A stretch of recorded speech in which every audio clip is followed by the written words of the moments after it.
अस्सलामुअलैकुम my YouTube family. उम्मीद है आप सब खैरियत से।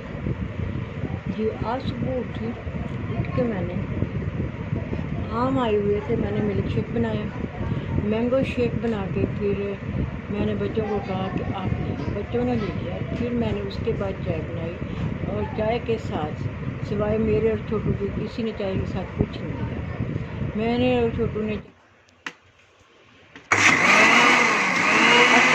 नाश्ते के लिए मिल्क शेक बन गया है। पहले बोलने अस्सलाम वालेकुम। ये नाश्ते के लिए मैंगो शेक बना रही हूँ बच्चों के लिए। ये मैंगो शेक है। व्यूअर्स, ये है हमारी चाय के 2 कप, एक बड़ी बहना का और एक मामा का। ये नाश्ता है और ये साथ में रस और मैंगो शेक हमने पी लिया पहले, जिसको मिल्क शेक बोलते हैं हम। और ये हमारा उसके बाद का, हमारा तो नहीं, लाइक मेरा तो नहीं, अम्मा का और बहना का नाश्ता। ये रस, सच्ची में ये इतने बड़े बड़े रस ही है, लगता ही नहीं है ये लोकल बेकरी के। ऐसे लगता है स्पेशल ऑर्डर पे इतने बड़े बड़े रस्से बनवाए हैं, रस नहीं रस्से।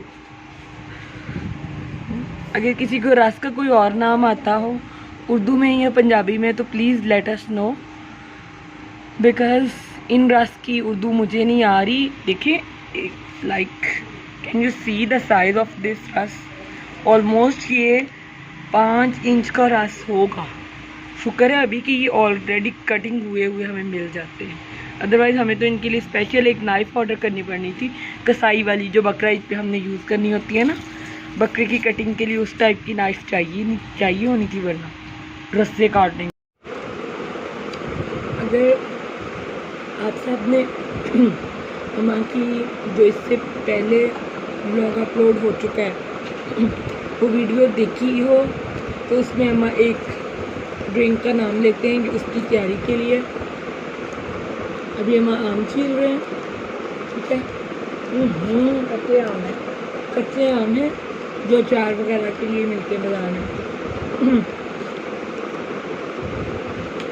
अभी ये कटिंग होंगे, अभी हम पीलर से पील कर रहे हैं।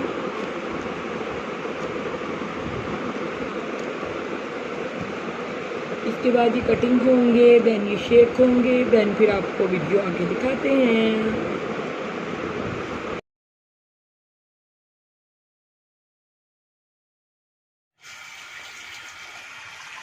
ये हमारी रोटियां बन रही हैं। ये हमारी रोटियां बन रही हैं, ये देखें। ये अम्मा ने आम और इसके अंदर काला नमक और पुदीना, उन सबको शेकर के अंदर शेक कर लिया है, ठीक है। अब इसके अंदर हम कोई भी वाइट ड्रिंक डाल देंगे, लाइक कोई भी सफ़ेद कलर का सोडा किसी भी कंपनी का, ठीक है, क्योंकि यहाँ पर पीआर नहीं है कोई, या कोई हम ब्रांड से पैसे नहीं ले रहे जो हम ब्रांडिंग करें, ठीक है।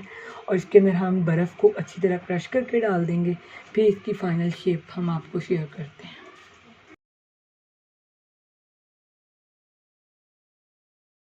नहीं जाते। जो पेरेंट्स होते हैं वो तो एक रहबर होते हैं, वो बच्चे का बुरा कभी भी नहीं चाहते, ठीक है। लेकिन आपके पास दुनिया की हर सहूलत भी हो तो बच्चे को एक लिमिट में रखना चाहिए। अगर आप एक लिमिट में रखेंगे बच्चे को तो कल आपको पछताना नहीं पड़ेगा। फिर अब आज भाई कह रहा था मैं किसी को भेजूंगा, आज मुझे स्पैरो भेज देना 2-4 दिन के लिए, अब क्या करूँ? फिर बस यही सोच के चुप करती हूँ कि चलो कोई बात नहीं, और फिर चलो छोड़ेंगे इन बातों को। और फिर उसके बाद मैंने ना फूड सेवर भरा पड़ा था ना ड्राम, वो काम वालियों को नहीं इतना होता कि हम सारा कुछ करके जाएं। फिर कल मैंने फूड सेवर सारे निकाले, सब्ज़ी वाली बास्केटें दूसरी तीसरी वो सारे मैंने निकाली ना, 2 घंटे मुझको लग गए। फिर मैंने बाहर ना जहाँ वो बर्तन धोते हैं वहाँ पे सारे जमा किया, उसको कल आके भेजा कि आपने शाम को आना है, अब नहीं आना। फिर वो सारे बर्तन मैंने वो फूड सेवर बास्केटें और बर्तन सब क्रोकरी 1 to 12 मैंने वहाँ पे जमा की। वहाँ पे जमा करने के बाद फिर वो शाम को मैक्सिमम 4 बजे आइए, तो फिर उससे दिलवाएँ। फिर उनको मैंने कहा कि इसको दो, शाम को आके धो जाना। तो फिर उसके बाद बस ये छोटे छोटे काम होते रहे। फिर उसके बाद नमाज, खाना खाया, खाना खाने के बाद फिर नमाज़ पढ़ी, फिर बस 10-15 मिनट लेटी। फिर वो मिनट मार ग्रेटा के लिए मैंने आम काटे, क्योंकि आम कच्चे आजकल ही मिल रहे थे। कुछ मैंने बना लिए, तो बाकी मैंने ना उनको फ्रीज़ कर दिया छोटे छोटे पैकेटों में, कि एक बंदा पैकेट निकालता है और उसमें डालता है। वो मैंने इस तरह बनाया था। पहले मैंने थोड़े से आम डाले शेक करके, तो उनको थोड़ा सा मैंने शेक किया, फिर उसमें मैंने काला नमक डाला। उसके बाद मैंने चंद पत्ते ना पुदीने के डाले। जब वो अच्छी तरह मेल्ट हो गया, शेकर चल गया, तो फिर मैंने उसके बाद उसमें 7 स्प्राइट डाली। फिर सबको पिलाया। भाई भी आया हुआ था, वो भतीजी भी आई हुई थी, उनको भी सबको पिलाया। कहते कि बहुत अच्छा बना है। फिर अब उसके बाद फिर छोटे छोटे काम शुरू हो गए। फिर मैंने चिकन और वो बीन्स, फलियाँ जो सब्ज़ होती हैं, वो काटी और बनाई। फिर उनको बनाया। उसके बाद फिर रोटियां बनाई। रोटियां बनाने के बाद खाना खाया। खाने के बाद फिर मेरे नेबर्स में आ गई बच्चियाँ, वो बैठ रही काफ़ी देर तक, तकरीबन बजे तक। 10 बजे वो गई हैं, तो फिर नमाज़ पढ़ी। नमाज़ पढ़ने के बाद फिर मैंने कहा चलो मैं यूँ फैमिली से थोड़ी सी बातचीत कर लूँ, क्योंकि इतना ज़्यादा टाइम नहीं था आज। लेकिन फिर भी मैंने कहा जो रूटीन है रोज़ की मुझे करनी चाहिए, इसलिए फिर मैं आपसे बात करने के लिए आ गई हूँ। इसके बाद फिर अब 9 से तकरीबन 10:30 बजे तक बड़ी बेटी अपने हस्बैंड से बात करती है। बात करने के बाद फिर वो चाय बनाती है। फिर उसने चाय बनाई, चाय पी। तो आज मैंने आज निकाल के रखा हुआ है मैंगो का पल्प। फ्रेश मैंगो होते हैं जो पके हुए। मैंने कहा आज उनका जूस बना के थोड़ा सा सेव करती हूँ, और फिर कभी ज़रूरत पड़ जाती है। वैसे मैं ऑरेंज जूस भी घर ही बनाती हूँ।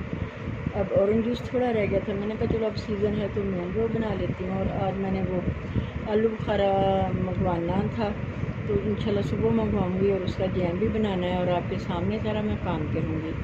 इस तरह सारा दिन छोटे छोटे काम होते हैं। और तो मैं घर का काम तो मेरा सिर्फ कुकिंग का होता है। हंडिया मैंने ज़रूर बनानी होती हैं, तो कभी कभी बड़ी बेटी बना लेती है। अगर कभी कोई मेहमान आ जाए तो फिर छोटी बेटी भी मेरे साथ लग जाती है, वो भी मेरे साथ काम करवा देती है। लेकिन वो छोटे छोटे जो काम होते हैं फिर वो तो मैंने खुद ही करने होते हैं। तो फिर मैंने कहा था जितने दिन आम का सीज़न है, क्योंकि छोटी बेटी जो है ना तो वो आम खाती है, पहले वो दूध 2-3 दफ़ा दिन में पी लेती थी, लेकिन अब वो इतना नहीं पीती है। फिर मैंने कहा चलो सुबह उठ के मैंगो शेक बना लिया करूँगी, चलो उसका नाश्ता भी हो जाएगा और दूध भी चला जाएगा और आम भी।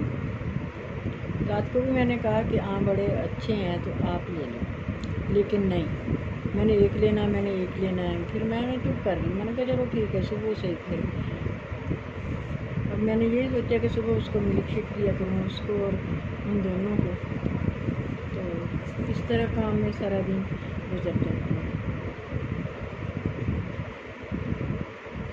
असल में ना बंदा डिस्टर्ब ना हो तो सारे काम बंदा खुद ही कर लेता है। जब बंदा डिस्टर्ब होता है ना, उसको फिर समझ नहीं आती कि अब एक काम अगर मैंने छोटा सा किया तो उसके बाद मैंने क्या करना। फिर वो बैठ के मैं सोचती हूँ कि क्या काम करना था, क्या मैं कह रही थी, कि कौन सा मैं काम करूँगी। फिर समझ आ जाती है कि ये काम मैंने करना था। फिर वो काम करती हूँ, फिर वो ज़हन में याद करती रहती हूँ कि इसके बाद मैंने क्या करना है। लेकिन 2-3 दफ़ा दिन में रेस्ट ज़रूर करती हूँ। सुबह नाश्ते के फ़ौरन बाद में बीपी की टैबलेट लेती हूँ, फिर रात को, दिन में फिर कोई टैबलेट नहीं लेती। अगर कहीं पेन हो रही है तो पेन किलर लेती हूँ और कुछ। फिर रात को भी एक टैबलेट लेती हूँ दूध के साथ। बस इस तरह चल रहा है। पहले भी जब बेटे की डेथ हुई थी तो तब भी बड़ा लंबा प्रोसीजर मेरी मेडिसिन का चला था। बस अल्लाह ताला सब्र देने वाला है। बड़ी अल्लाह ताला से दुआ मांगती हूँ, अल्लाह ताला मुझे सब्र कर होता है। बस इसी तरह ज़िंदगी गुजर रही है। अल्लाह करम करने वाला है कि ज़िंदगी वही सब्र देने वाला है, वही इंसान को हर साइड पर रखता है। क्योंकि हमारा यकीन है कि जो अल्लाह चाहेगा वही होगा। लेकिन इसमें दुआ का भी बड़ा अमल होता है कि आप दुआ मांगो। बस दुआ करना हमारा काम है, कबूल करना उसका काम है। बस आप मुझे अपनी दुआओं में याद रखा करें। अल्लाह हाफ़िज़।